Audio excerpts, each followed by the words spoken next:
ഹഷിറേ അപ്പൊ നമ്മുടെ എല്ലാം പ്രിയങ്കരനായിട്ടുള്ള ഹാഷിർ അഭിനയിക്കുന്ന വാഴ എന്ന് പറഞ്ഞ സിനിമ ഇപ്പൊ സക്സസ്ഫുൾ ആയിട്ട്, അതായത് റണ്ണിങ് സക്സസ്ഫുള്ളി എന്നൊക്കെ പല ആൾക്കാരും തള്ളി ഇറക്കാറുണ്ട്. പക്ഷെ അതേപോലെയല്ല, ശരിക്കും റണ്ണിങ് സക്സസ്ഫുള്ളി ആയിട്ട് ഓടിക്കൊണ്ടിരിക്കുന്ന പടമാണ് വാഴ എന്നുള്ളത്. അപ്പൊ ആ വാഴ എന്ന് പറഞ്ഞ പടം ഇങ്ങനെ ഓടിക്കൊണ്ടിരിക്കുമ്പോഴത്തേക്കാണെങ്കിൽ അതിനകത്താണെങ്കിൽ ഹാഷിർ മാത്രമല്ല പലരും ഉണ്ട്. അതായത് നമ്മുടെ ഇൻസ്റ്റഗ്രാമിനകത്ത് ഫേമസ് ആയിട്ടുള്ള ഇഷ്ടംപോലെ ആൾക്കാരുണ്ട്.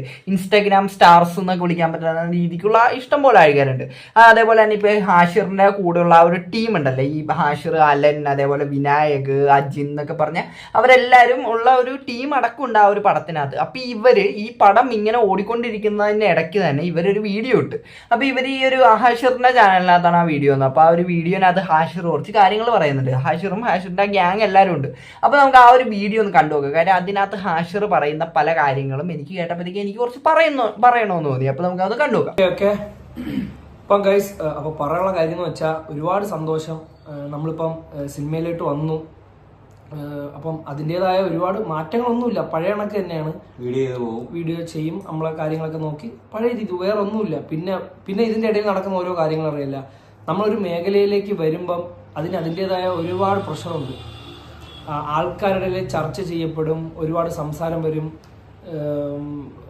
എനിക്ക് ഒറ്റ കാര്യം പറയാനുള്ളൂ, ഏറ്റവും കൂടുതൽ ബുദ്ധിമുട്ടെന്ന് പറയാം നമ്മൾ ഈ ചെയ്യുന്നതിൽ. മീഡിയക്കാരെ ഒരിക്കലും നമ്മൾ കുറ്റം പറയില്ല. അവരവരെ തൊഴിൽ ചെയ്യുന്നു, നമ്മൾ നമ്മളെ തൊഴിൽ ചെയ്യുന്നു. അങ്ങനെ ഓരോരുത്തരും ഓരോ തൊഴിൽ ചെയ്യുക. ഒരിക്കലും ഞാൻ മീഡിയക്കാരെയും കുറ്റം പറയില്ല, ആരെയും കുറ്റം പറയുന്നില്ല. എന്നാലും ഈ മീഡിയക്ക് എന്തുകൊണ്ടാണ് കാര്യം, ഒരു വീഡിയോ നമ്മൾ എടുത്തു കഴിഞ്ഞാൽ അതിൽ വരുന്ന ക്യാപ്ഷൻസ് ആണ് പ്രശ്നം.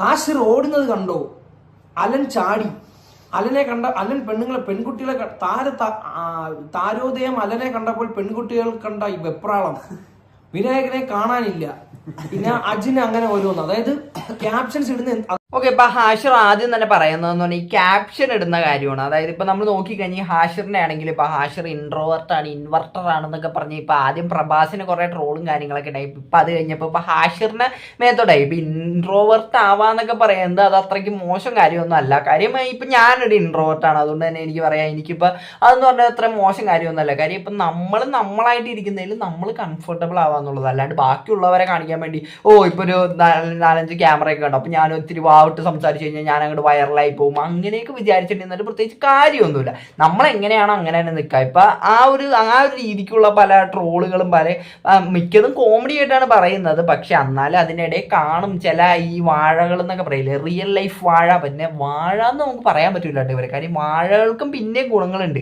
ഇത് ഒരു ഗുണമില്ലാത്ത കുറെ എണ്ണങ്ങളുണ്ട്. പിന്നെ ഹാഷിർ ഈ ക്യാപ്ഷന്റെ കാര്യം പറഞ്ഞല്ല, ഈ തംബ്നെയിൽ ഇടുമ്പോഴത്തേക്ക് അതിനകത്തേക്ക് ഈ ക്ലിക്ക് ബൈറ്റ് കാര്യങ്ങൾ, ഈ ക്ലിക്ക് ബൈറ്റ് പോലെയുള്ള കാര്യങ്ങൾ ഞാൻ ഉപയോഗിക്കാറുണ്ട്. ഞാൻ അത്ര നല്ല പുള്ളിയൊന്നും ചമയുള്ള. പക്ഷേ ഈ നമ്മൾ ഒരാളെ കൊണ്ട്, അതായത് ഈ ഒരു ക്യാപ്ഷൻ ഇട്ട് കഴിഞ്ഞാൽ അയാൾക്ക് തെറിവിളി വരും, അയാൾക്ക് ഒരു നെഗറ്റീവാണ് എന്ന് വിചാരിച്ചിട്ട് നമുക്ക് കാണുമ്പോൾ ഒരു കോമൺ സെൻസ് ഉണ്ടാവുമല്ലോ. അപ്പം അങ്ങനെയുള്ള കാര്യങ്ങൾ ഞാൻ ഇടാറില്ല. അപ്പം അതേപോലെയുള്ള കാര്യങ്ങൾ ഇടുന്ന ഇഷ്ടംപോലെ ചാനലുകളുണ്ട്. അതായത് നമ്മുടെ ഈ യൂട്യൂബിനകത്ത് നോക്കി കഴിഞ്ഞാൽ ഇവർക്കൊന്നും തലയുണ്ടാവില്ല. ഇവർ മെയിനായിട്ട് ആ ഒരു ഏതെങ്കിലും ഒരാൾ, ഇപ്പോൾ ഹാഷിർ ആണെങ്കിൽ ഹാഷിറിൻ്റെ വീഡിയോ ഷൂട്ട് ചെയ്തിട്ട് അതിൻ്റെ ഇടയിൽ എന്തെങ്കിലും ക്യാപ്ഷൻ അങ്ങോട്ട് കൊടുക്കും. ഇപ്പം ഞാൻ വീഡിയോ ചെയ്യുന്നതെന്ന് പറഞ്ഞാൽ എനിക്കൊരു ഫേസ് ഉണ്ട്, പക്ഷേ ഇവർക്കെന്ന് പറഞ്ഞാൽ ഒരു ഫേസ് ഇല്ല. അപ്പൊ അതുകൊണ്ട് തന്നെ ഇവർ എന്ത് വേണമെങ്കിലും എഴുതി പിടിപ്പിക്കും. അപ്പൊ ഈ എഴുതി പിടിപ്പിച്ച് കഴിഞ്ഞിട്ട് ഇതിന്റെ തെറിവിളി മൊത്തം കേൾക്കുന്ന ആരാണ് ആ ഒരു വീഡിയോനകത്തുള്ളത്, അവർക്കായിരിക്കും കേൾക്കുന്നത്. അപ്പൊ ഈ ഒരു സാധനം എന്ന് പറഞ്ഞ് ഇത് എത്രത്തോളം കൺട്രോളബിൾ ആണ് എന്ന് എനിക്ക് അറിഞ്ഞുകൂടാ. കാര്യം ഈ നമ്മുടെ സോഷ്യൽ മീഡിയ എന്ന് പറഞ്ഞാൽ അത് ഇങ്ങനെ അത്രയ്ക്ക് വൈഡാണ്. അതുകൊണ്ട് തന്നെ ഇത് കൺട്രോൾ ചെയ്യാന്ന് പറഞ്ഞാൽ അല്ലെങ്കിൽ അത്രയ്ക്ക് സ്ട്രിക്റ്റ് ആയിട്ടുള്ള നിയമവും കാര്യങ്ങളൊക്കെ വരണം. അപ്പൊ അതെന്തായാലും ഒരു ഊള പരിപാടിയായിട്ട് തന്നെ എനിക്ക് തോന്നിയേക്കണം. കാര്യം ഇങ്ങനത്തെ രീതിക്കുള്ള ക്യാപ്ഷൻ എന്നൊക്കെ ഇട്ടിട്ട് അവർക്കൊരു ബുദ്ധിമുട്ടുണ്ടാക്കുന്ന രീതിക്ക്. അപ്പൊ നമ്മൾ ബാക്കിയുണ്ടോ ഇതൊക്കെ പോണോണ്ട് ആൾക്കാർ എന്ത് ചെയ്യുന്നുള്ളൂ, മാക്സിമം നമ്മളെ പറ്റി എന്ത് ചെയ്യും, അതായത് ഇങ്ങനെ പറയും, വെറുതെ നിങ്ങൾ ജസ്റ്റ് ചിന്തിച്ചു നോക്കുക. അതായത് എന്നെ ഇങ്ങോട്ടൊന്നും ഒരുത്തൻ ചീത്ത വിളിച്ചാൽ എനിക്ക് തിരിച്ച് ചീത്ത വിളിക്കാൻ പറ്റും. അതുകൊണ്ട് ചില ആൾക്കാർ ഇടുന്ന ക്യാപ്ഷൻസ് ഒക്കെ അങ്ങനെയാണ്. അതായത് നിങ്ങൾ അതിൻ്റെ അകത്ത് കമന്റ് ചെയ്യണം. ഇപ്പൊ നമ്മളെ ഫോട്ടോയൊക്കെ തന്നിട്ട് ഏതേലും നല്ല നടന്മാർ, അതായത് വലിയ വലിയ നടന്മാരും വലിയ വലിയ ആൾക്കാരുമായിട്ട് നമ്മളെ കമ്പയർ ചെയ്യും. അപ്പൊ നടക്കുന്ന എന്താണ്, ഈ പൊട്ടന്മാർ, അതായത് വിവരം ഇല്ലാത്തവന്മാർ എന്ത് ചെയ്യുന്നറിയോ, അതിൽ കയറിയിട്ട് നമ്മളെ ചൊറിയും. ഇവന്മാരെ ഇതിന് കമ്പയർ ചെയ്യാൻ വേണ്ടി ഇവന്മാർ ആരെങ്കിലും ആയോ? എടാ പൊട്ടന്മാരെ, നിന്നെയൊക്കെ അതിൽ നിന്ന് ഉണർത്താൻ വേണ്ടിയാണ് ഇവന്മാരൊക്കെ അങ്ങനെ ചെയ്യുന്നത്. ആദ്യം സത്യം, ഒരുവിധം വിവരമുള്ളവനൊക്കെ അല്ലേ, അത് അവരെ ജോലിയാണ് അവരങ്ങനെ ചെയ്യുന്നത്. അപ്പൊ നിങ്ങൾ എന്ത് ചെയ്യും, അതിൽ കയറി ഏറ്റി പിടിച്ചിട്ട് നമ്മളെടുത്ത് ഒന്ന് സംസാരിക്കും. അതുമാത്രമല്ല, നമ്മൾ ഇങ്ങനെ ഒരു മേഖലയിൽ വരുമ്പം, നമ്മൾ ഇത്രയും പേര് അറിയുമ്പം പലതരത്തിലുള്ള ആൾക്കാർ നമ്മളെ സംസാരിക്കും എന്നറിയാം, അതൊക്കെ നമുക്കറിയാം. ഹാഷിർ ഇത് പറഞ്ഞു കേട്ടപ്പോഴത്തേക്ക് എനിക്കൊരു കാര്യം ഓർമ്മ വന്നു. അതായത് ഹാഷിറിന് തന്നെ ഒരു വീഡിയോ, അതായത് പുള്ളിക്കാരൻ സ്റ്റേജിനകത്ത് നിന്ന് ഇങ്ങനെ കൈ പൊക്കുന്ന രീതിക്കുള്ള വീഡിയോ. അപ്പൊ അതിന്റെ അടിയിൽ ക്യാപ്ഷൻ ഒരു കൊടുത്തേച്ചതെന്ന് പറഞ്ഞാൽ കേരളത്തിന്റെ തളപതി ഹാഷിർ എന്നുള്ള രീതിക്കൊക്കെയാണ് ക്യാപ്ഷൻ കൊടുത്തേച്ചത്. അപ്പൊ അതിന്റെ അടിയിൽ ഇതേപോലെയുള്ള കുറെ കമന്റുകളൊക്കെ ഉണ്ടായി. അതായത് ഇവനെ അവരെ വെച്ചാണോ കമ്പയർ ചെയ്യുന്നത് എന്നൊക്കെ ഉള്ള രീതിക്ക്. അപ്പൊ ഇത് മനഃപൂർവ്വം ഇത് ഇട്ട് കഴിഞ്ഞാൽ ഇപ്പൊ അവർക്ക്, അതായത് ഈ ഹാഷിറിനാണെങ്കിൽ അവർക്ക് തെറിവിളി കേൾക്കും എന്ന് അറിഞ്ഞുകൊണ്ടാണ് ഇവർ ഈ പണി കാണിക്കുന്നത്. എന്തിനാണ് അമ്മാതിരി പണിയൊക്കെ കാണിക്കുന്നത്? നിങ്ങൾക്ക് വ്യൂസ് ഉണ്ടാക്കാമെങ്കിൽ മാന്യമായ വ്യൂസ് ഉണ്ടാക്കണം എന്നാണ് എനിക്ക് പറയാനുള്ളത്. പിന്നെ അതേപോലെ തന്നെ ഇപ്പൊ നമ്മൾ ഒബ്വിയസ്ലി നമ്മളിപ്പോൾ ഒരു മെയിൻ സ്ട്രീമിനകത്തേക്ക് വരുമ്പോഴത്തേക്കും പല രീതിക്കുള്ള ആൾക്കാരായിരിക്കും നമ്മളിത് കാണുന്നത്.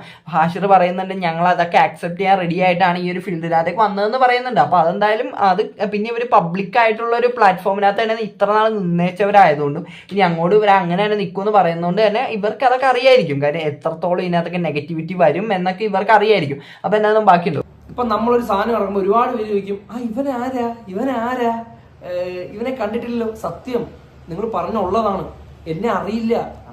ദൈവമാണോ നമ്മളെ അറിയാൻ? എല്ലാരും അറിയാൻ ആരാ? അറിഞ്ഞു വരുന്നതേ ഉള്ളൂ. പലരും അറിഞ്ഞു വരുന്നതേ ഉള്ളൂ. അപ്പൊ നിങ്ങൾ ആരാന്നൊക്കെ ചോദിക്കുന്ന ഉള്ളതാണ്. ചില ആൾക്കാർ അല്ലാതെ ചോദിക്കുന്നതുണ്ട്, അറിഞ്ഞിട്ടും ആരാന്ന്. അപ്പൊ അവർക്കൊരു മാസ് ഫീലിംഗ് അവിടെ വരും. അതൊക്കെ ഓരോ രീതിയിലുള്ള ആൾക്കാർ ഇതാണ്. അതൊക്കെ നമ്മൾ ഉൾക്കൊള്ളുന്നു. അതായത് ആരാ ചോദിക്കുക, നിങ്ങൾ അറിയില്ല. കാര്യം നമ്മൾ ചെയ്യുന്ന വെച്ചാൽ ഒരു ഏജ് ഗ്രൂപ്പിലുള്ള ആൾക്കാരുടെ വീഡിയോസ് മാത്രമാണ്. അതെ, അതുകൊണ്ട് ഒരിക്കലും എന്റെ വാപ്പാടെയൊക്കെ പ്രായമുള്ള, എന്റെ ഉമ്മയുടെ പ്രായമുള്ള ആൾക്കാർ കൂടുതൽ നമ്മൾ വീഡിയോസ് കാണുന്നില്ല. ഓക്കെ, അപ്പൊ ഞാൻ ഇതിന് മുന്നേ കണ്ടിട്ടുള്ള ഒരു പ്രവണതയാണ്. അതായത് ഇപ്പൊ ഒരു വീഡിയോനകത്ത് ഒരാളുടെ എന്തെങ്കിലും ഇപ്പൊ ഒരു ഫേമസ് ആയിട്ടുള്ള ഒരാളെ പറ്റിയ ഒരു വീഡിയോ കാണുകയാണ്. അപ്പൊ അതിന്റെ അടിയിൽ ഒരു കമന്റ് ഉണ്ടാവും, ഇതാര്, ഇവനൊക്കെ ഏതാന്നൊക്കെ ചോദിച്ചിട്ടുള്ള ഒരു കമന്റ്. അപ്പൊ ഈ കമന്റ് ഇടുന്നവരെന്ന് പറഞ്ഞാൽ ചിലരെന്ന് പറഞ്ഞാൽ ജെന്യുവിൻ ആയിട്ട് കമന്റ് ഇടുന്നവരുണ്ട്. അതായത് ഇപ്പൊ അവരറിയാഞ്ഞിട്ട് കമന്റ് ഇടുന്നവരും ഉണ്ട്. പക്ഷെ അല്ലാണ്ട് ഭൂരിഭാഗം വരെ എനിക്ക് തോന്നിയിരിക്കണമെന്ന് പറഞ്ഞാൽ അവർക്ക് അറിയായിരിക്കും ഇത് ആരാണെന്ന്. പക്ഷെ എന്നാലും ഇവൻ ഏതാ അറിയിക്കാര്യം അങ്ങനെ ചോദിക്കുമ്പോഴത്തേക്കും അവരെന്തോ വലിയ ആളാണ് എന്നുള്ളൊരു ഭാവം അവർക്ക്, അതായത് ഒരു സൈക്കോളജിയാണത്.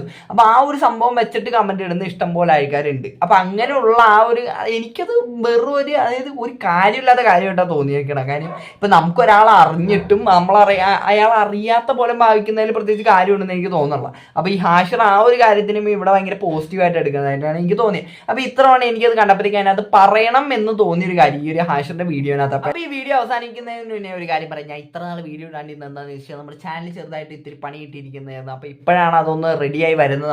അപ്പൊ ഇനി എന്തായാലും കണ്ടിന്യൂസ് ആയിട്ട് വീഡിയോ ഇടാൻ ശ്രമിക്കുക എന്ന് പ്രതീക്ഷിച്ചുകൊണ്ട് എല്ലാവർക്കും അടുത്തൊരു വീഡിയോ കാണുന്നതായിരിക്കും. Tata bye bye, see U.